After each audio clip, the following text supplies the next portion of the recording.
পিকচরিয়াল আর producer Kinjal, আপনারা চিনতেই পারছেন, সুদীপ্তা, আমি, নয়ন আছে, আর শুভেন্দু হচ্ছে আমাদের স্টিলস তুলেছিল, এখনো স্টিলস তুলে যাচ্ছে আমাদের জন্য। He is part of our team. নমস্কার, thank you very much for coming and watching the film. আমাদের দৃঢ় বিশ্বাস এই ছবি সকলের ভালো লাগার ছবি, তাই যদি সত্যি ভালো লেগে থাকে তাহলে বলবেন আরও মানুষদের যদি এসে দেখেন, কারণ আমাদের সিনেমা করার সার্থকতা তখনই যখন দর্শক দেখবেন এবং ভালো মন্দ যাই লাগুক সেটা মন খুলে বলতে পারবেন। তো যদি ভালো লেগে থাকে অবশ্যই বলবেন। এখানে চলছে, প্লাস এই শুক্রবার থেকে প্রিয়া সিনেমা হলে বিকেল 4:45 শোয়ে চলবে।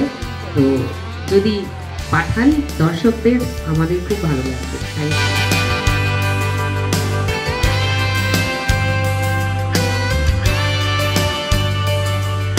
আমার মনে হয় এই সিনেমাটার মাধ্যমে এটাই আমরা মানে বলতে চেয়েছি, বা এটা হওয়া উচিত বলে আমার মনে হয়, যে প্রত্যেকের যদি যেরকম মানে যেহেতু আমি খেলা খুব ভালোবাসি, মানে ফুটবল যদি দেখি 11 জন মিলে যদি একসাথে না খেলতে পারি তাহলে কখনো একটা ম্যাচ জেতা যায় না, তেমনি আমার মনে হয় যে বাড়ির ক্ষেত্রেও বা এমনির ক্ষেত্রেও যদি আমরা একসাথে কোনো কাজ যদি না করতে পারি তাহলে সেটা সাকসেস হয় না।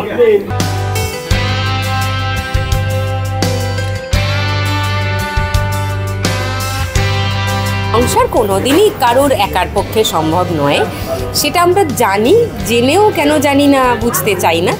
আপিস এই কথাটাই আবার বলে যে কোনো একজনের কন্ট্রিবিউশনে তো সংসার হতে পারে না, আর শুধুই নারীর দায়িত্ব হতে পারে না। বিশেষ করে আজকের দিনে যেখানে সব মহিলারাই নিজের পায়ে দাঁড়াতে চান, নিজের খরচা নিজে চালাতে চান, নিজেও কন্ট্রিবিউট করতে চান, নিজের একটা আইডেন্টিটি চান, এবং প্রয়োজনে পড়ে বা নিজের শখ মেটাতে বা নিজের ক্যারিয়ার গড়তে, কারণটা যাই হোক তারা রোজগার করতে চান, সেখানে সংসারের কাজটুকুও ভাগাভাগি করে নেওয়াটাই স্বাভাবিক হওয়ার কথা ছিল। এখনো হয়নি, নিশ্চয়ই কোনো না কোনো দিন হয়ে যাবে।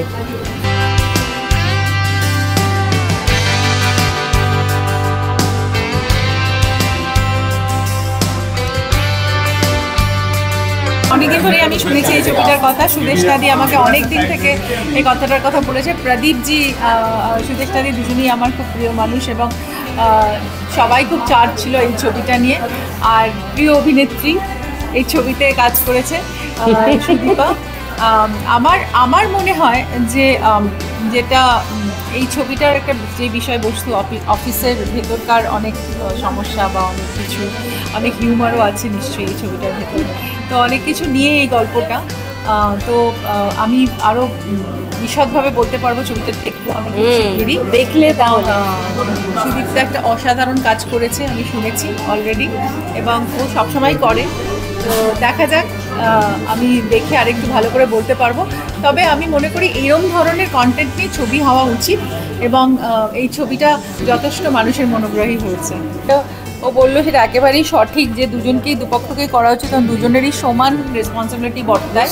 কিন্তু একটু বেশি মহিলাদেরই উপরে এই প্রশ্নটা চলে আসে, কারণ মহিলারা বোধহয় সব কিছু বেশি নিজেরা সামলে নেয় বলে, মানে কাউকে বুঝতে দেয় না বলে এরকম। আর তারা বেশি মাল্টিটাস্কিং করতেও পারে, এবং তারা নিজের উপর দায়িত্বটা বেশি নিয়েও নেয়। মানে সেটা আমার মনে হয় সেটা মেয়েরা অনেক বেশি করে সেই জায়গাটাকে হয়তো বেশি বড় করে দেখে, যে না হয়তো আমি সামনে নিলে অনেকটা বেটার হয়ে যাবে। কিন্তু পুরুষদেরও ওই জায়গাটা সমানভাবে দেখা উচিত, এবং খুঁটিনাটিগুলো নিশ্চয়ই দেখা উচিত, যেগুলো একটা মহিলা যদি দেখতে পারে একটা পুরুষ কেন দেখতে পাবে না। তো এই আর্গুমেন্ট তো চলতেই থাকবে, কিন্তু তার মধ্যেই আমার মনে হয় যে এই সিনেমাটা নিশ্চয়ই আজকের সময়ের জন্য খুব উপযোগী, এবং এই সিনেমাটা মানে মানুষের মনে দাগ কাটছে, আরও বেশি দাগ কাটছে।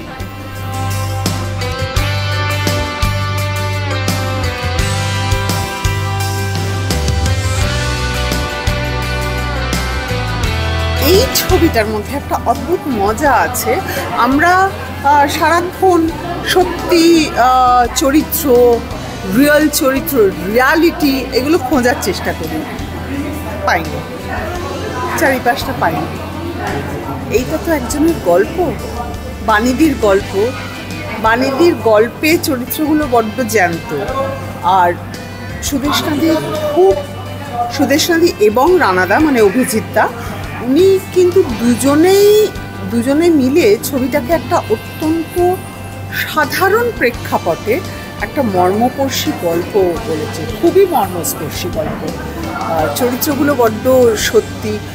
সুদীপ্তাকে আমরা সবাই জানি, সুদীপ্তার কাছ থেকে ভালো অভিনয় আমরা এক্সপেক্ট করি, কিন্তু সুদীপ্তার সাথেও যারা আছেন তাদেরকে আপনারা প্লিজ দেখবেন, তারাও কিন্তু খুব ভালো অভিনয় করেছেন। আপনারা চরিত্র হিসেবে তাদেরকে চিনবেন, তারপর আপনাদের দায়িত্ব হবে গুগল করে চিনে নেওয়া।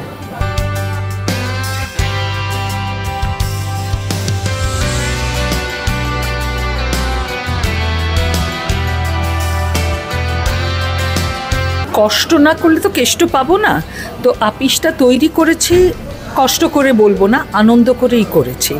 আর তারপরে আমরা রিলিজ করার পর হ্যাঁ কিছু কিছু হিকআপস হয়েছে, কিন্তু যেটা দেখছি যে দর্শক এই ছবিটা এমনভাবে নিয়েছেন যে আমাদের যিনি প্রযোজক প্রদীপ চুরিয়াল, তিনি কিন্তু খুব উৎসাহিত হয়েছেন এবং তিনি একের পর এক চেষ্টা চালিয়ে যাচ্ছেন আমাদের ছবিটা যাতে চলে।